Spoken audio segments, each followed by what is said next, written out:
वीर मावली हो।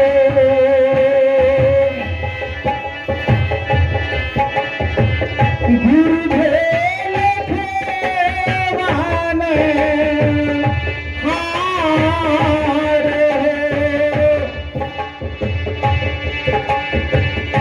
पारे उतारी गलो नैया की सरी गलो पारे उतारी गलो नैया की सरी गलो छुटी गले फूल परिवार पार उतारी गलो पार उतारी गलो नैया की सरी गलो छुटी गले फूल परिवार।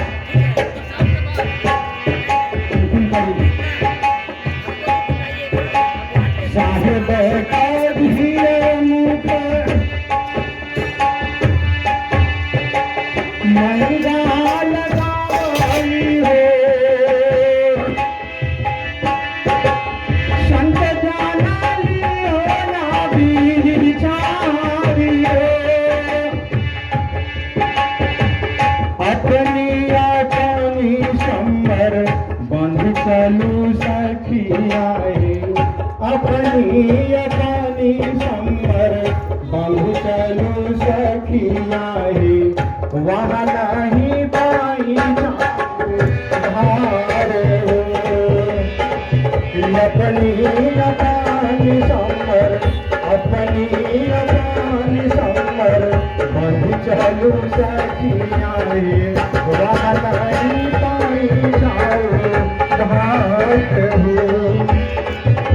कन्या पानी समर बंध चलू सखिया वहनाई पाई जाओ धार हो।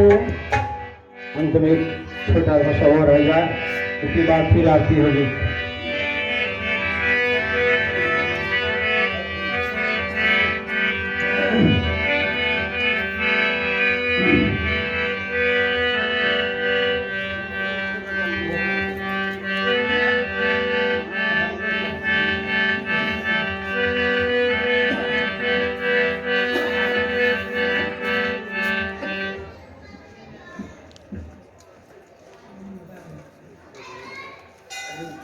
छोटका नहीं बड़ी पर उसी को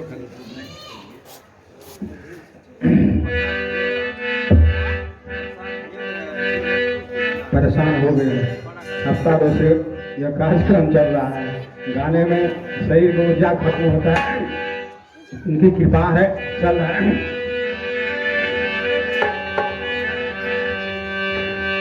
सूरत में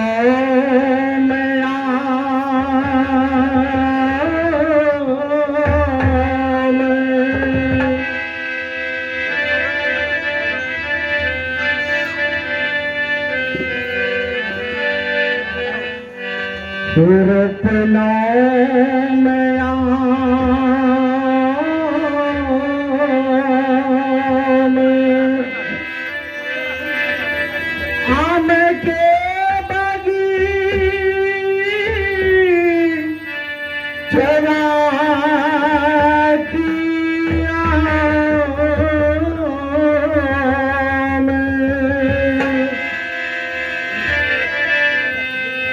आम के बगीचा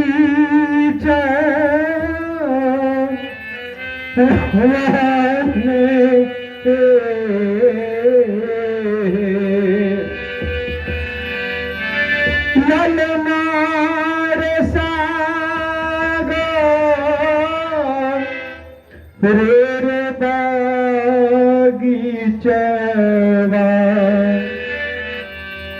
लगे छे उदास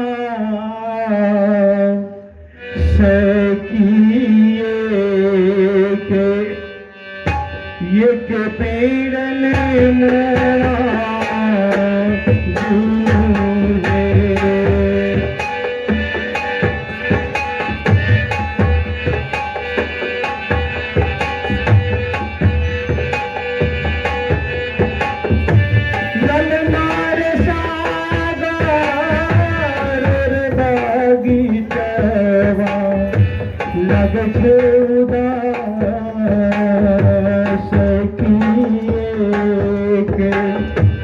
एक पेड़ नीमुआ बिनु रे।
नैहर में रहली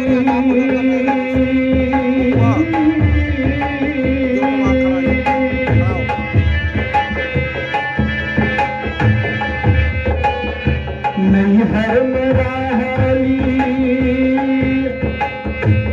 एक लाख भाई या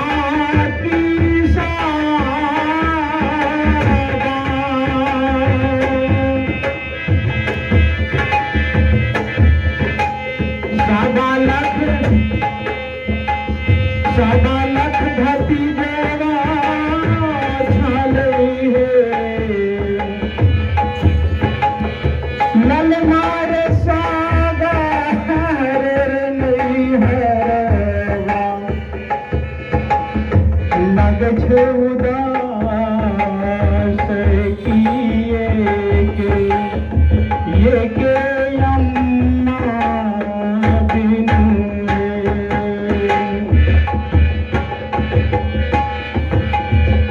नैहर में जब तक माँ है तब तक नैहर है।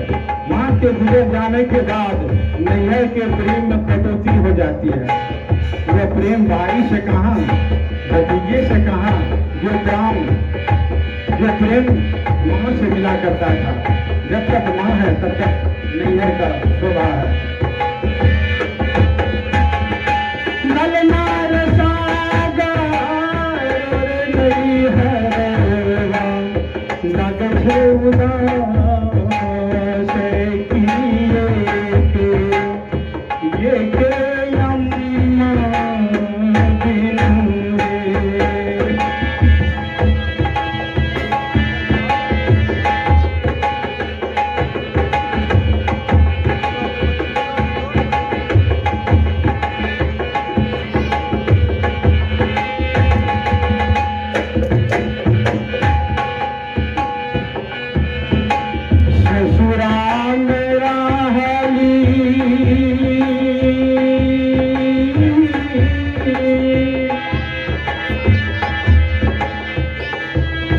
ये तलाक दे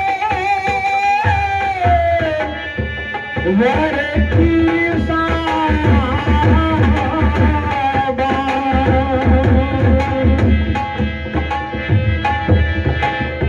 सवा लख नदिया छाले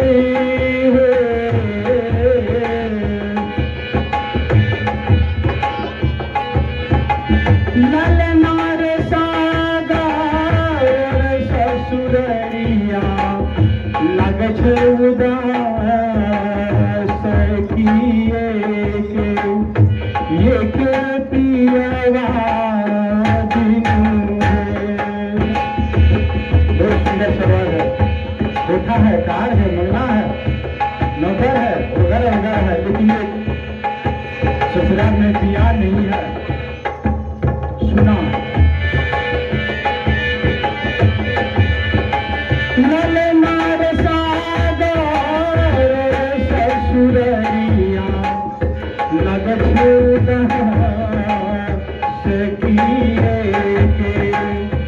ये केतिया बिनु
के दरमियान मेरे मुंह से ऐसा शब्द निकला होगा जो आपके दिल पर ठेस भी लगा होगा, दुख भी लगा होगा, इसके लिए मैं क्षमा प्रार्थी हूँ। फिर तुम कहाँ और मैं कहाँ, ये दोस्तों साथ है मेरा तुम्हारा चंद रोज। जिंदगी रही तो फिर मुलाकात होगी। धन्यवाद। अब आइए। जय श्री कृष्ण। जय।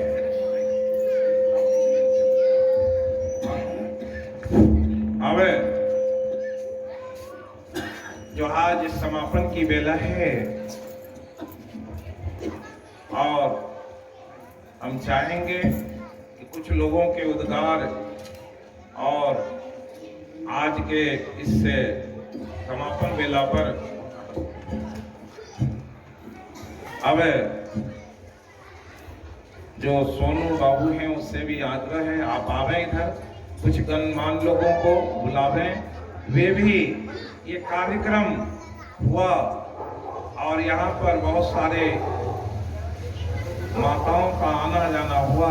ये 9 दिवसीय कार्यक्रम में जिन लोग उपस्थित हुए और बड़ी श्रद्धा से जिस तरह से इस कथा का समापन हो रहा है, वैसे माताओं को जो यहाँ आई और सब लोग इसमें सहयोग किए, बड़ा ही सौभाग्यशाली हैं। सब लोग धन्यवाद के पात्र हैं।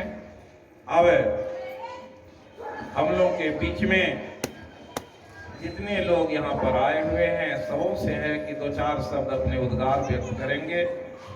बहुत सारे लोग पूछ रहे हैं कि ऐसे कथा को कराने में कितने पैसे खर्च होते। मैंने कहा कि मैं कोई पैसे के लिए जो है भागवत कथा या गीता पर जो कथा है वो कर रहा हूं। मैं तो समाज के लोगों के बीच में एक ऐसी स्थिति लाना चाहता हूं कि लोग अपने सनातन धर्म ग्रंथों से परिचित हो जाएं, क्योंकि ऐसी स्थिति हमारे समाज की हो गई कि लोग अपने सनातन धर्म को नहीं जान रहे हैं। लोग कितने वेद हैं, कौन ऐसे महापुरुष हैं जिन्होंने भारत के लोगों के कल्याणार्थ अच्छे अच्छे ग्रंथों का संपादन किए हैं। कौन ऐसे संत हैं, कौन बड़े कौन छोटे, आज के नौजवान ये भी नहीं जानते। सनातन धर्म के कौन से ऐसे ग्रंथ हैं जिसे पढ़ना चाहिए। लोगों में गीता के प्रति ऐसी भावना आ गई है कि जो गीता पढ़ता है, बहुत सारे लोग बोलते हैं कि जो लोग गीता जाने उसके दिमाग ही खराब हो गए। मैंने कहा मैं तो 700 श्लोकों को कंठस्थ पहाड़ा के जैसे याद करके रखा है, कहां कोई दिमाग में विकृति आती है। मैंने भागवत के बहुत सारे श्लोकों को याद कर रखा है, कहां कोई विकृति आ रही है। समाज के लोगों की धारणा गड़बड़ हो गई है। उसी धारणा को ठीक करने के लिए कहा जाए तो मैं ये गीता और श्रीमद् भागवत कथा लोगों के बीच में करना चाहता हूं। लोग जाने, क्योंकि इतना खर्चीला हो गया भागवत कि जो भागवत कहने वाले हैं वे लाखों रुपया मांगते। गीता की बात आती तो पहले श्राद्ध के क्रम में संपिंडन के दिन भी पढ़ा जाता। अब वैसे पढ़ने वाले पंडित भी नहीं हैं जो पढ़ के सुनावे। अब सिर्फ गीता के दान के अलावे कुछ नहीं रहा। छोटी सी पुस्तिका लेते और उस दिन दान कर देते। इसलिए इस ज्ञान को जानने के लिए ही, जनाने के लिए ही मैंने ऐसे कार्यक्रम को समय समय पर जगह जगह में रखा। आप लोग बड़े धन्यवाद के पात्र हैं। मेरे जैसे व्यक्ति का भी जो गृहस्थ आश्रम में रहते हैं उनके द्वारा संपादित ये कार्यक्रम को सुनने के लिए आए और 3 घंटे 4 घंटे बैठ करके सुने हैं। बड़े धन्यवाद के पास। पूछा जाए बड़े बड़े विद्वानों को, क्या आपने 7 दिन के भागवत को लगातार शुरू से अंत तक सुना है? पढ़ने की बात तो बहुत दूर रहती। घर में भी सदग्रंथ हैं लेकिन पढ़ नहीं पाते। रामायण लोगों के घर में है, क्या रामचरितमानस को शुरू से अंत तक पढ़ पाए? 30 परायण है, एक एक परायण को पढ़ा जाए तो 30 दिन में समाप्त हो जाएंगे। लेकिन बहुत कम लोग हैं जो रामायण को पढ़ पाते। अभी की समय ऐसी है, इसलिए कहा कि प्रायेण अल्पायुष कलो अस्मिन युगे। और क्या स्थिति होगी? मंद सुमंदो मंदमतियो ही उपद्रुता। कि प्राय लोगों के आलसी हो गए, आलस के कारण सोए रह जाते हैं। मति मंद हो गई, मंद भाग्य हो गए, गपों में बीत जाता लेकिन सदग्रंथों को पढ़ना नहीं चाहते। इसी स्थिति में अब हम लोगों के बीच जो है बहुत से महापुरुष हैं जो हमसे भी बहुत ज्यादा जानते, लेकिन क्या होता है समय से उस बात को बोलें करें। समाज की स्थिति को बदलने की बड़ी आवश्यकता है। आज कैसी स्थिति हो गई, हिंदू धर्म के लोग शराब से बहुत दूर रहते थे। पहले हम लोग के पूर्वज बोलते शराब पीने से हड्डी छूट जाती है और देवता भी उसके द्वारा किए हुए कर्म को स्वीकार नहीं करते। मनुस्मृति को पढ़ करके देख लिए कि मांस भक्षण करने से पितर लोक के सारे लोग जो आपके पितर हैं वे हाय हाय कहते हैं। क्योंकि उनके द्वारा किए हुए देवताओं के पूजन यज्ञ और पुत्रों को जो अर्पण होता है वे स्वीकार नहीं करते। ऐसी स्थिति की जानकारी कहाँ है? शास्त्र हमें अध्यात्म ज्ञान देता है, संत हमें चेतना और प्रेरणा देते, और करना तो स्वयं है। इसलिए भौतिक स्पर्धा तो बहुत है, आध्यात्मिक स्पर्धा की कमी हो गई। इसलिए समाज में ऐसे कार्यक्रम होने चाहिए ताकि लोग जाने हमारे रामायण में क्या लिखा हुआ है, गीता में क्या लिखा हुआ है। महाभारत के बारे में लोग कहते हैं महाभारत पढ़ोगे तो घर में महाभारत होगा। उसी महाभारत का तो एक अंश गीता है। और भगवान व्यास जी पंचम वेद के रूप में महाभारत की रचना की। 1,00,000 श्लोक में ऐसी ऐसी बातों के समावेश हैं, पढ़ेंगे तो ज्ञान की अटूट उसमें जो ऐसी अमृत भरी पानी भरी हुई है जिसे पढ़ना लोग नहीं चाहते। क्यों नहीं चाहते? एक भ्रम लगा हुआ है कि घर में महाभारत पढ़ोगे तो महाभारत हो जाएगा। महाभारत जैसे ग्रंथों में पढ़ें कितनी ज्ञान की बात है। लोग जानते नहीं कि सृष्टि की शुरुआत कहां से हुई। अदिति, दीति और कश्यप जी के बारे में भी नहीं जानते। मनु शत्रुपा के बारे में भी नहीं जानते। क्यों नहीं जानते हैं? सदग्रंथों से भेद नहीं। इसलिए ऐसे कार्यक्रम में आकर के जरूर ज्ञान की बात सुने। अब सर्वप्रथम हम चाहेंगे कि हम लोगों के बीच डॉक्टर श्यामलाल यादव जी अधिवक्ता महोदय उपस्थित हैं। वे आज के इस कार्यक्रम के समापन पर 2 शब्द समाज के लोगों को कहें, फिर अन्य लोग कुछ बोलेंगे। जय श्री कृष्ण, जय श्री राधे।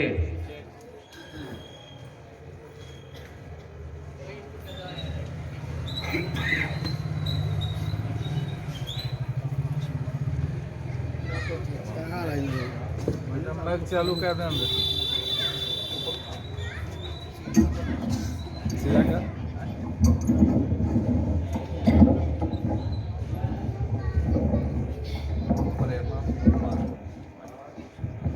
अरे ऊपर कर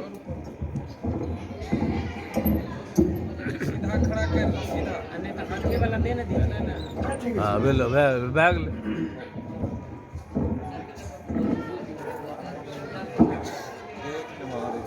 हाँ भाई हाँ एक बार प्रेम से बोलिए महादेवेश्वर भगवान श्री कृष्ण भगवान की जय, माँ खड्गेश्वरी की जय, श्रीमद् भागवत ज्ञान की जय, सनातन धर्म की जय। देख रहे आवाज कम से तमाम सत्य जिज्ञासु सत्य प्रेमी सज्जन वृंद, भक्तिमती देवी हो, ये हम लोग का सौभाग्य है कि हम लोग आज 9 दिनों से श्रीमद् भागवत ज्ञान यज्ञ में अवगाहन कर रहे हैं। यह ज्ञान कोई सांप्रदायिकता का ज्ञान नहीं है, मानव मात्र का ज्ञान है। चाहे किसी भी संप्रदाय के लोग हों, हिंदू, मुस्लिम, सिख, ईसाई, बौद्ध, जैन, किसी में भी ऐसे कर्म को नहीं करने के लिए कहता है जो मानव मात्र के लिए, जीव के लिए, समाज के लिए वह हानिकारक हो। कोई भी धर्म यह नहीं कहता कि अच्छे कर्म को नहीं करना चाहिए और बुरे कर्म को करना चाहिए। यह श्रीमद् भागवत गीता जो ज्ञान है, यह महादेवेश्वर भगवान श्री कृष्ण के मुख से निकली हुई अगवानी है। यह 18 अध्याय है, इसमें 700 श्लोक है। जिनके ज्ञान को हम लोगों ने सुना, यह सारे संसार में जो वस्तु है वही गीता में है, और जो गीता में है उससे बाहर कुछ संसार में है नहीं है। ज्ञान, योग, भक्ति, वैराग्य, लोक परलोक, समाज, देश विदेश, पिंड और ब्रह्मांड, जीव और पीव के मिलन की बात श्रीमद् भागवत गीता में समाहित है। इसके लिए लिखा गया है कि गीता सुगीता कर्तव्या कि मन शास्त्र विस्तरे जासु पदनाभस्य परोनाभिषेका। यह गीता भगवान कृष्ण के नाभि और मुख से निखारवी नंदी यह ज्ञान है इसलिए अन्य शास्त्रों को जानने का कोई प्रयोजन नहीं है। प्रकारांतर से इसका अर्थ यह होता है जो गीता में है वह सारे ज्ञानों का निचोड़ है। ये इस तरफ देखिए कि महाभारत में जहाँ 18 अक्षोहिणी सेना एक तरफ खड़ी थी, महायोगेश्वर भगवान श्री कृष्ण एक तरफ खड़े थे। महाभारत की लड़ाई 18 दिनों तक कुरुक्षेत्र की धरती में भारतवर्ष की अपवित्र भूमि पर हुआ और उस कुरुक्षेत्र की लड़ाई में 18 दिनों तक भगवान श्री कृष्ण ने अपने मुख से यह बात को कही। अध्यात्म के मुताबिक जो सगुण साकार ब्रह्म का हुआ निरूपण होता है, जो सगुण साकार ब्रह्म संस्कार में आते, जैसे भगवान राम का, श्री कृष्ण का, माँ देवी, भक्ति, भवानी, जितने अवतार हुए इस संसार में, उसके मुख से निकली हुई जो वाणी है उसी को गीता कहते हैं। और निर्गुण निराकार के वर्ण से निकली हुई जो वाणी होती है उसे गायत्री कहते हैं। गायत्री ध्यानात्मक गायत्री ध्याना जो जन करे सदाई, जो सब दिन उसका ध्यान करता है। गायत्री कोई नाम नहीं है, ये मुख से भगवान श्री कृष्ण वाणी यह गीता है। और ध्वन्यात्मक यह है जो अतिशय ध्यान करता है, अतिशय मनन करता है, अतिशय मंजन करता है, उसका परिणाम होता है कि वह ब्रह्म ज्ञान स्वयं निश्चित होता है इसी व्यक्ति में। चाहे वह मोहम्मद साहब हो, ईसा मसीह हो, चाहे बौद्ध धर्म के भगवान बुद्ध हो, महावीर जैन के भगवान महावीर हो, और भगवान राम हो या कृष्ण हो, या संत परंपरा की कड़ी में भारतवर्ष में जितने लोगों ने ज्ञान वर्धन किया है, ज्ञान को हासिल किया है, जिनको भी समाधि हुई है, उसको वही गायत्री ध्यान उधर से होता है जो ध्वन्यात्मक है, जिसके सारे पिंड और ब्रह्मांड की सारी बातों को जानता है। हम लोगों ने जाना महायोगेश्वर भगवान श्री कृष्ण की वाणी यह बतलाता है संसार में कि संसार में लोगों को किस रहने में रहनी चाहिए। लोग अपनी मर्यादा को भूल चुके हैं। आज देखिए जिस पश्चात संस्कृति से तबाह होकर के लोग भारत में लोग विदेश से आते हैं, फैशन का परित्याग का, फैशन का और दुर्व्यसन का, अपनी सभ्यता को परित्याग कर भारत में आते हैं। वृंदावन में जाके देखिए, अयोध्या में देखिए, मथुरा में देखिए, हरिद्वार में जाके देखिए, बड़े बड़े लोग विद्वान लोग आकर के यहाँ की संस्कृति को आत्मसात करते हैं। और आज हमारी जो स्थिति हो गई है, कहा नहीं जा सकता कि ऐसा कोई घर बाकी नहीं है। हवा जब बहती है तो सबके यहाँ लगती है। लोग अपना सदाचार को भूल करके कम वस्त्रों में रहना, और क्या महिला क्या पुरुष कुछ दिखता नहीं है। अपनी संस्कृति को विलोप लोग करते जा रहा है और प्रदर्शन झूठी की बात करती है। ज्ञान की गहराई उसमें उतरता नहीं है। अपनी ज्ञान की जो सौंदर्यता है, हमारे यहाँ से विवेकानंद जी जब गए शिकागो शहर में, तो उनका जो वेश था उसको देख करके लोगों ने कहा यह कौन आ गया पूरा शरीर में कपाल लपेट करके। जब उनके ज्ञान का व्याख्यान हुआ शिकागो शहर में अमेरिका के, तो लोगों ने पूछा he is the man beyond learning, beyond learning, learning beyond learning. इनका ज्ञान जो है संसार में अछूत भंडार है। यह संसार के किसी देश में यह ज्ञान नहीं है। और यह बात बड़ी प्रमुखता से जानिए कि श्रीमद् गीता का संसार के सभी भाषाओं में इसका अनुवाद हुआ है। रूस एक ऐसा देश था जहां जब इनका अनुवाद होने लगा तो लोगों ने कहा कि नहीं, इसका अनुवाद हम रशियन भाषा में नहीं करेंगे। वहां के कोर्ट में केस फाइल किया और कोर्ट जब दायर हुआ तो वहाँ के न्यायाधीशों ने यह निर्णय किया कि नहीं, इसका अनुवाद होना चाहिए। इस बात में मेरा बहुत बड़ा व्याख्यान भी आया था, पेपर में भी निकला था हिंदुस्तान और भारत के सभी पेपर में, उसका पत्र भी मेरे पास अभी है। तो यह बात मैं कहना चाहता हूँ कि गीता का जो ज्ञान है यह आत्मसात करने की ज्ञान है, नित्य पाठ करने की ज्ञान है। लोग जो जाने कि हमारी सभ्यता क्या है, हमारी संस्कृति है क्या है। आज लोग साधारण आचार विचार को खो गए हैं। लौकिकता से लेकर परलौकिक की बात तो लोग भुला ही गए हैं। महज कुछ अवसर पर आकर के कुछ अच्छे कपड़े पहन लेना और कुछ प्रदर्शन करना, यही धर्म का काम रह गया है। धर्म धारण करने की बात है, हृदय से धारण करने की बात है। किसी परिवार में कोई व्यक्ति हो सकता है लेकिन सारे लोग हैं, ऐसा नहीं हो सकता है।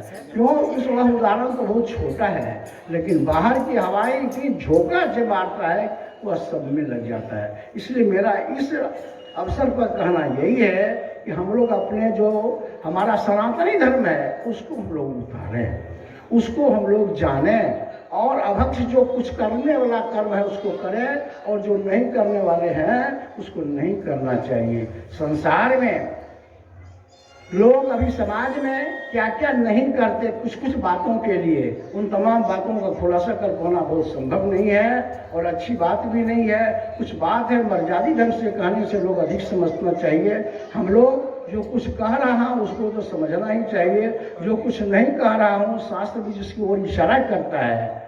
जो बात हम अपने लिए पसंद नहीं करते हैं वो दूसरों के लिए भी नहीं करना चाहिए। जो चीज़ खाद्य पदार्थ बताया है उसको नहीं खाना चाहिए। और तमाम बातों को समेट कर बहुत सारे संत हो गए, 20वीं सदी के महान संत हुए। महर्षि में परमहंस महाराज उसने कहा कि व्यभिचार, चोरी, नशा, इन सब झूठ तजना चाहिए, इनका परित्याग करना चाहिए। यह बहुत दूर का नहीं, यह गौरव है मिथिला की धरती ही नहीं जिसके ज्ञान संसार के सभी देशों में गया। कभी वह बिहार से बाहर नहीं गए और लेकिन उनका ज्ञान अमेरिका, रूस, जापान, कनाडा इन तमाम देशों में फैला हुआ है। आखिर वह कौन सा ज्ञान है? इन बातों को आत्मसात उसने किया। भगवान श्री कृष्ण का यह ज्ञान हमारे आपके तरह ही लोग थे, उनका ज्ञान उसे महान बना दिया, भगवान का दर्जा दिया। भगवान राम का जो अवतार हुआ इस धराधाम पर हम ही लोगों के तरह लोग थे, लेकिन उसने ज्ञान की मर्यादा को इतना बढ़ा दिया, इतना बढ़ा दिया कि मर्यादा पुरुषोत्तम भगवान राम कहलाए। उनके जन्म दिवस पर हम सभी गौरवान्वित होते हैं। धन माता जिन जाया है, ऐसे संत को जिस माता ने जन्म दिया है वह भाग्यशाली है। देखिए उनकी मर्यादा, वह 3 माँ थी और 4 भाई था। सौतेलेपन का दुख तो सभी लोग जानते हैं, लेकिन 3 माँ से 4 भाई होने के बावजूद भी कभी उन लोगों में बखेड़ा नहीं हुआ, बंटवारा संपत्ति की नहीं हुई और संसार में इस मर्यादित ढंग से रहे कि धन को लोगों ने फुटबॉल की तरह इधर से फेंक दिया उधर। कई ने कहा कि मेरा बेटा राज करेगा भरत, और भरत ने कहा कि मेरा काम राम के बेटे नहीं चलेगा। यह मर्यादा है हमारे यहाँ। आज चाहे किसी का परिवार हो, भाइयों में छोटी छोटी बंटवारा के लिए लोग क्या क्या नहीं करते, भाई की हत्या करते, खून करते, लेकिन यह हमारी मर्यादा है, इसको समझना चाहिए लोगों को। और इस तरह से लोगों ने इस अपने आप को संभाल कर रखा, भगवान राम की मर्यादा को, इस बात को भी जानना चाहिए। उस समय में भी लोग हुए, लेकिन लोगों ने ज्ञान की मर्यादा को समझा नहीं। उस समय में भी विभीषण हुआ जिसने अपने रावण जैसे भाई, प्रतापी राजा थे, अलग बात है सीता का प्रकरण की बात मैं नहीं करता, लेकिन उनकी उन्होंने हत्या करा दी।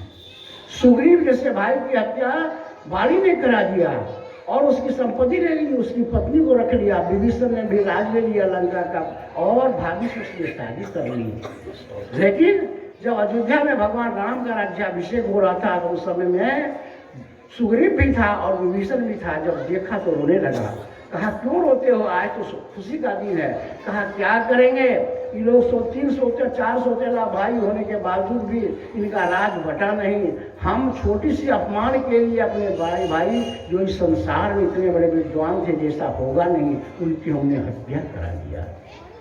और सुग्रीव ने कहा कि वह रावण जो इतना प्रतापशाली था, मजबूत था, हमारे भाई ने 6 माह तक उसको कांख में दबा करके रखा था, हमने उसकी हत्या करा दी। मेरा कहना यह है जो आदमी धर्म संयुक्त होता है वह घर में भी होता है, बाहर भी होता है। और ऐसे सारे लोग अगर होते जाएंगे, हर घर में लोग होगा, लोग इस धर्म ग्रंथ की मर्यादा को समझेंगे तो सामाजिक वातावरण भी ठीक रहेगा, राजनीतिक वातावरण भी ठीक रहेगा, समाज के लोगों का रहन सहन भी ठीक रहेगा, लोग और परलोक दोनों बनेगा। हम मर्यादित ढंग से रहेंगे। जो आदमी बुरे काम नहीं करते समाज में मर्यादित कहे जाते हैं। बताइए कौन शराब पीने वाले को लोग अच्छा कहता है? ये आगे कुछ नहीं बोले। कौन चोरी करने वाले को लोग अच्छा कहता है? किस व्यभिचारी को लोग अच्छा कहता है? कहाँ उसकी अच्छी कीर्ति मिलती है? और लेकिन जिसमें जो भागवत गीता में आता है, जो रामायण की बात सुनता है, मति के रति गति बहुत बलाई, जो जई जतन जहाँ गोई पाई, सो जानव सत्संग प्रभाव लोक हूँ वेदना आम पाओ। और कहीं ऐसा साधन नहीं है जहाँ जाने पर अच्छी बुद्धि मिले, अच्छी कीर्ति मिले, भलपन मिले, समाज में प्रतिष्ठा मिले। इसलिए इस ज्ञान को अपनाने की जरूरत है। यह संसार में समृद्धि मिलती है। इन्हीं कुछ शब्दों के साथ वाणी को विराम देता हूँ। बोलिए प्रेम से एक बार श्री सद्गुरु महाराज की जय। अब हम श्री परवीन जी श्रीवास्तव से अनुरोध करेंगे 2 शब्द वे भी बोले।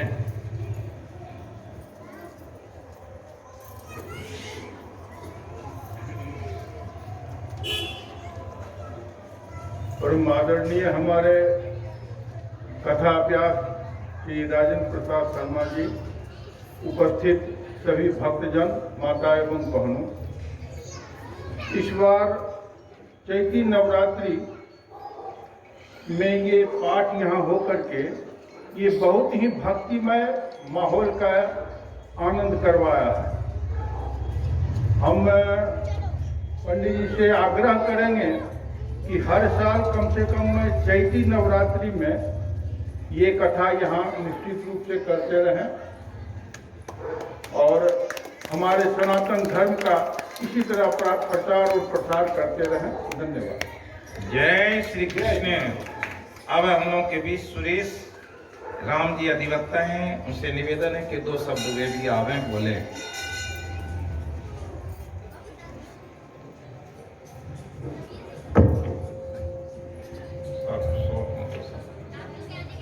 सम्माननीय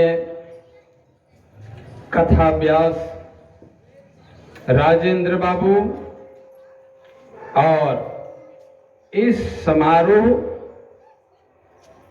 का आयोजन करने वाले सामने बैठे सोनू जी, इसको थोड़ा सा कम कीजिए, आवाज कम करे जी, कभी ज्यादा कर दी। और इस सभा में, इस समारोह में बैठे तमाम भक्तजनों, सबों को इस आयोजक की ओर से तथा अपने पुनीत हृदय के कोमल भाव से हार्दिक अभिनंदन करता हूं, स्वागत करता हूं, खैर मकदम करता हूं, साधुवाद देता हूं। आज का ये आयोजन हमारे समाज के लिए बड़े ही आनंद का समय रहा। 9 दिनों तक कथा व्यास ने अपने मर्मज्ञ ज्ञान से हम लोगों को जानकारी देते रहे। सहयोग देने के लिए हमारे गायक जी बड़े ही अच्छे भाव में, बड़े ही अच्छे विचारों में और प्रसंग के माध्यम से हम लोगों को जानकारी देते रहे। संगत पर नाल वादक ने भी इनका सहयोग कर इस कार्यक्रम को सफल बनाने में महती योगदान दिया। आज हम लोगों ने प्रसंग के माध्यम से सुना, स्वर्ग की कहानी सुने, जो स्वर्ग ले जाने के लिए जब स्वर्ग से आए, उनकी डोली आई तो उनके सब परिवार, बाल बच्चे पैर पकड़ पकड़ करके स्वर्ग की ओर चले गए। यह उनका कर्म था, जहां स्वर्ग से उनको डोली में भेजाया गया और उनके कर्म के आधार पर सारे परिवार के लोग स्वर्ग चले गए। स्वर्ग और नरक एक कल्पना है। आगे स्वर्ग और नरक कल्पना है, जिस स्वर्ग में हम लोग चलते हैं। चलिए, हम लोगों ने सुना है स्वर्ग में सब कुछ है, स्वर्ग में सब कुछ है, मौत नहीं है। इसीलिए स्वर्ग की कल्पना लोग करते हैं। संसार में सब कुछ है पर सुकून नहीं है। लोग आशा तृष्णा में दौड़ लगाते रहते हैं, आगे बढ़ते रहते हैं। गीता में सब कुछ है परंतु झूठ नहीं है। गीता में सब कुछ है परंतु झूठ नहीं है। इसीलिए आज का ये यज्ञ हम लोगों के लिए बड़े ही कल्याण के लिए है। वैसे कथा व्यास ने अपने वाणियों से कह दिया, तो आप माने या ना माने, तो उनको कहा कबीरा खड़ा बाजार में, कबीरा खड़ा बाजार में सबका लेता खैर, ना काहू से दोस्ती ना काहू से बैर।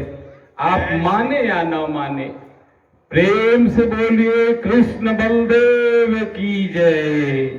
जय श्री कृष्ण, जय श्री कृष्ण। अब हम लोगों के बीच सेवानिवृत्त श्री कीर्त्यानंद ठाकुर जी उपस्थित हैं, उनसे भी निवेदन है वो 2 शब्द आज की इस संध्या में कहने की कृपा करें।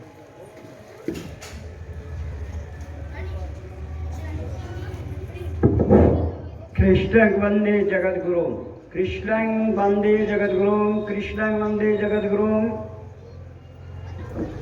भक्तिमती माताओं, भाइयों एवं बहनों, आज माँ के प्रांगण में 9 दिनों से कथा व्यास के द्वारा मद् भागवत गीता का ज्ञान हम लोगों को मिला। उसमें कर्म क्या करना चाहिए, क्या नहीं करना चाहिए, यह बताया गया। साथ ही साथ सनातन धर्म एक वैदिक धर्म है। जैसे सनातन धर्म के बारे में कहा जाता है, न उसका आदि है, न मध्य है, न अंत है। ये सदा है, सदा रहेगा।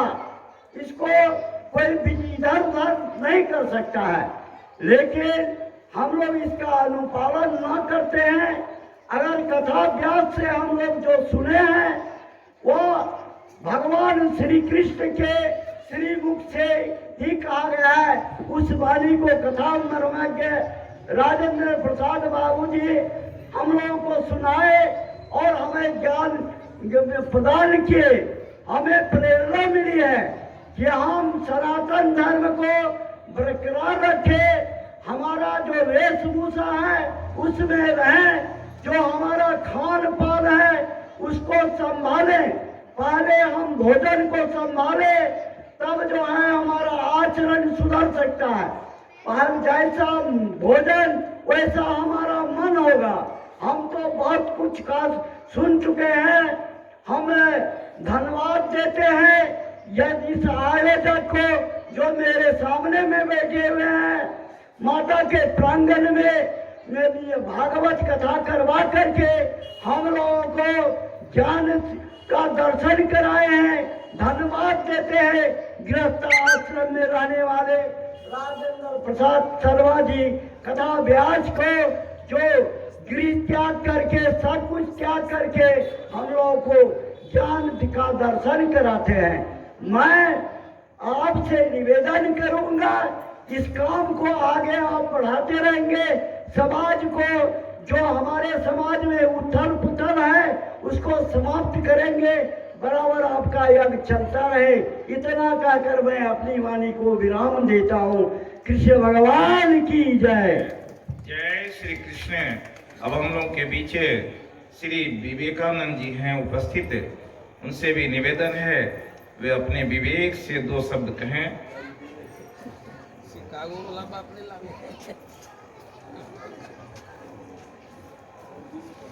इस व्यास मंच के विद्वान वक्ता को मैं साधुवाद देता हूँ कि आज हमारे समाज में अज्ञानता अध्यात्म के अभाव में पनप रही है।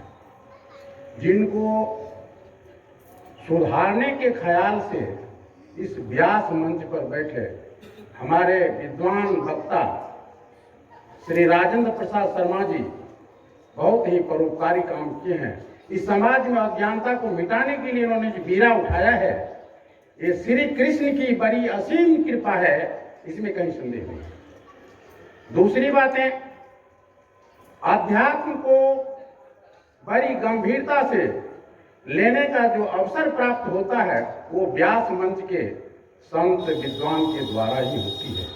ये सौभाग्य मिला, व्यास मंच हमें मिली सुनने के लिए, इनके लिए मैं साधुवाद देता हूँ। आप तमाम संत भाव विचारधाराओं को मैं नमन करता हूँ। जय। अब सोनू जी से निवेदन है वे 2 शब्द कहें, क्योंकि ज्यादा समय होने से लोग उब जाएंगे। जय श्री कृष्ण, जय श्री राधे।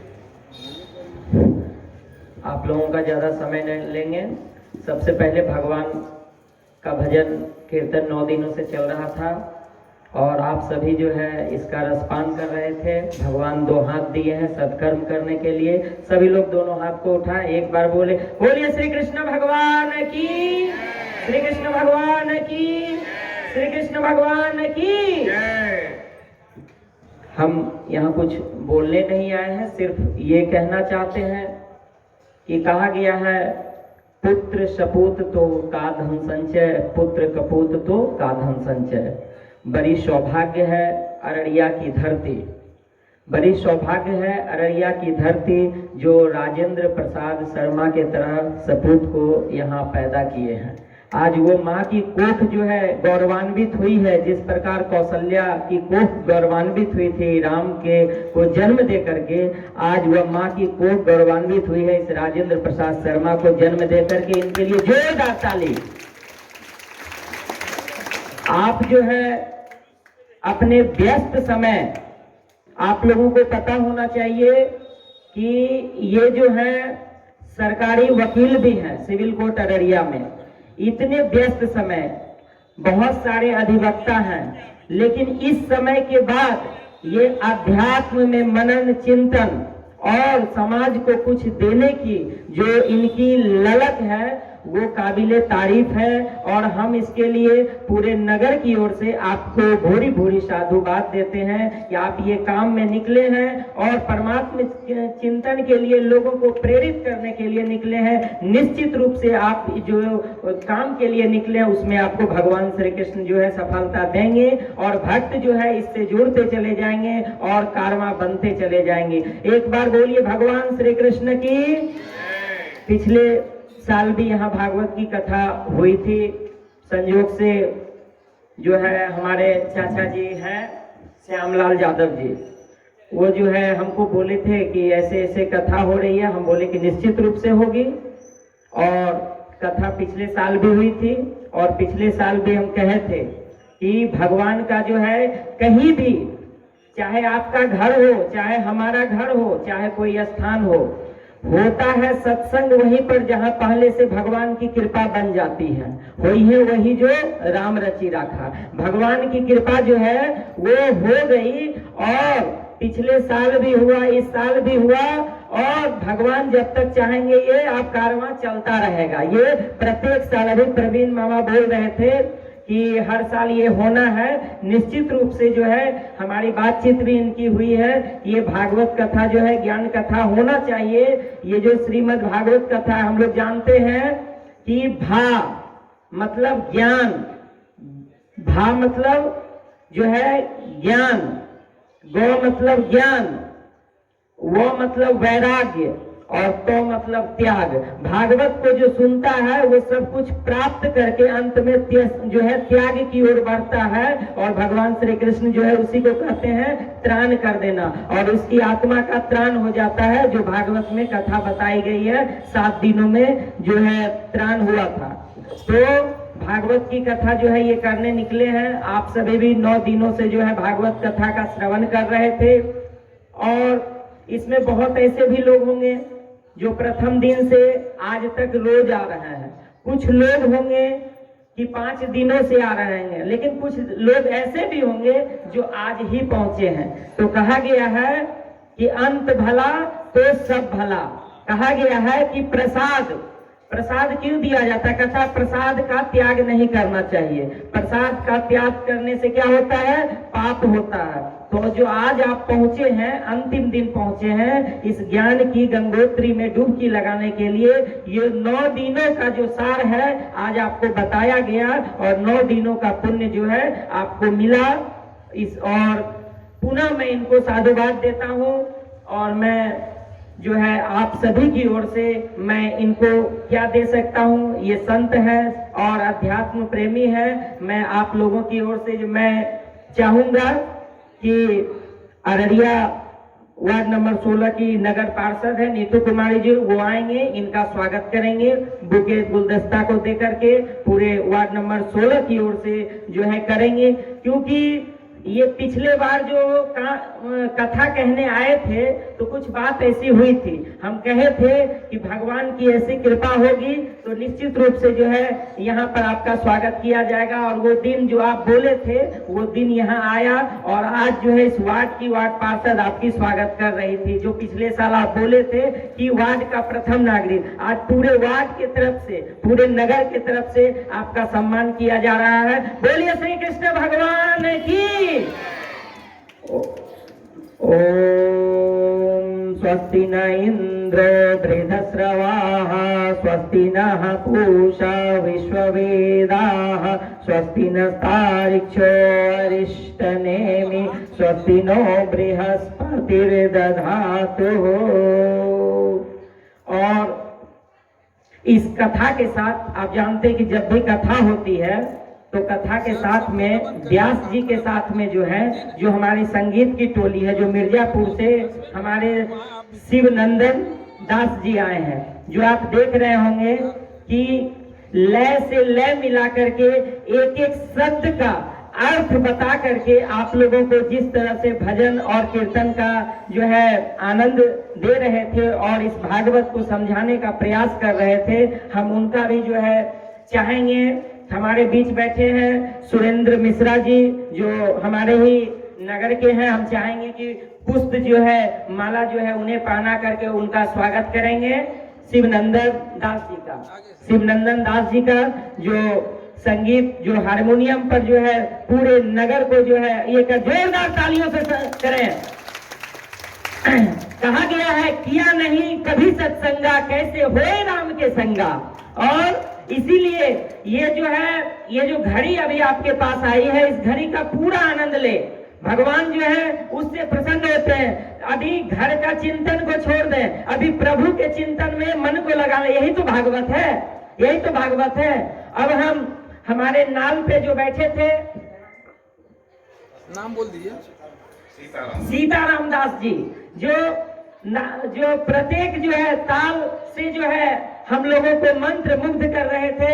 हम चाहेंगे प्रवीण कुमार श्रीवास्तव जी से कि वो आए और उनको माला पहना करके उनका स्वागत करेंगे। प्रवीण कुमार श्रीवास्तव जी वो आएंगे और माला पहना करके उनका स्वागत करेंगे। जोरदार ताली। सीताराम दास जी आ जाए मंच पे। बहुत आप लोग 9 दिनों तक अपने घर के सारे कामों को त्याग करके भगवान के काम में निकले। जोरदार तालियों से इनका स्वागत करेंगे। और इसके साथ ये कथा जो है हम समापन नहीं कर रहे हैं, कहा गया है कि समाप्ति। ये कथा की अब जब तक भगवान की इच्छा नहीं होगी कथा समाप्त नहीं होती है। तो क्या होती है भाई, कथा को विराम दिया जाता है। तो अब जो है इस श्रीमद् भागवत कथा को जो है हम तब तक के लिए विराम देते हैं, जब फिर प्रभु की इच्छा होगी ये कथा पुनः यहाँ किया जाएगा। और इसके लिए जो है आप सभी तो तैयार हैं। एक बार सभी लोग फिर से बोले सियावर रामचंद्र की, सियावर रामचंद्र की। इतना बढ़िया मुहूर्त, भगवान देवी साक्षात 9 रूपों में श्री प्रभु रामचंद्र जी का जन्म इसी 9 दिन के अंदर, और इसी 9 दिन में जो है माँ शीतला की पूजा की जा रही थी। इसी 9 दिन में जो है श्रीमद् भागवत कथा चल रहा था। कहा गया कि हम लोगों को संयोग सुयोग भी ऐसा लगा, ये बहुत जल्दी हो गया। होली के दिन हम अबीर देने के लिए निकले थे। एक जो है परिजन के घर पे गए और इनसे उनकी बात हो रही थी। वो कहे कि देखिए सोनू जी आए हैं, इनसे बात कीजिए। और हम मोबाइल पर इनसे बात किए। ये बोले कि पिछले साल तो बहुत बढ़िया हुआ था। हम बोले पिछले साल को भूल जाइए, आगे बढ़िए, इस साल कब करवा रहे हैं कथा ये बताइए। ये बोले कि कथा करना है क्या। हम बोले कब करवा रहे हैं। होली के दिन हम एक परिजन के यहाँ गए और हम गए थे अबीर देने, लेकिन माँ भगवती की कृपा हुई, वहां से श्री भागवत की बात करके ले आए। दूसरे दिन ये पहुंचे और बात हुई कि हम लोग एक पूजा से 9 पूजा तक, क्योंकि आश्विन नवरात्रा में यहाँ पूरा जो है पंडाल में और बहुत बृहत पूजा का कार्यक्रम होता है। हम बोले कि अब जो है हम लोगों को प्रत्येक साल जो है 1 पूजा से 9 पूजा तक हम लोगों को भागवत का कथा कहना है, ताकि दोनों नवरात्रा में भक्तों की भीड़ दुर्गा मंदिर में लगी रहे। बोलिए दुर्गा माता की। तो इस ढंग से जो है हम लोगों का बात हुआ और हम लोग कार्यक्रम की कारवां को आगे बढ़ाते चले गए। अब हम जो है ज्यादा समय नहीं लेते हुए हम सीधे अब चलते हैं आरती की ओर, और आरती के लिए जो है आप सभी आरती करें और कार्यक्रम को आगे हम विराम देते हैं। बहुत बहुत धन्यवाद।